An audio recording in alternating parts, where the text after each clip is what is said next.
সেই ডেডিকেটেড কেমন মানার তো পাশাপাশি আমরা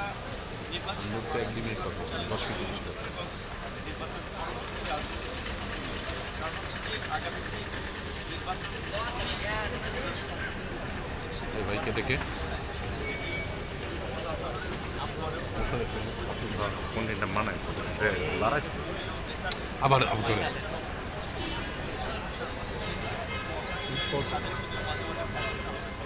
কেন পারবো হয়ে যাবে আমগোটা তুমি চিন্তা করো না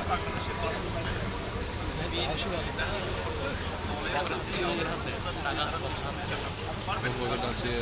টাকা পাওয়া অন্য কিছু পাওয়া যেত দেশের স্বার্থে এই মুহূর্তে আমাদেরকে সহযোগিতা করতে হবে যে কারণে স্বার্থের চেয়েও আমরা জাতীয় স্বার্থে বিএনপির সাথে আছি এবং বিএনপি যতদিন আমাদের এই মিত্র রাজনৈতিক দল সকল থেকে করে দেশের মানুষের কথা চিন্তা ভাবনা করে রাজনীতি করবেন আমাদের মূল্যায়ন করবেন ডাকবেন আমরা তাদেরকে সহযোগিতা করতে চাই এই বাংলাদেশের গত 5 দশকে আমরা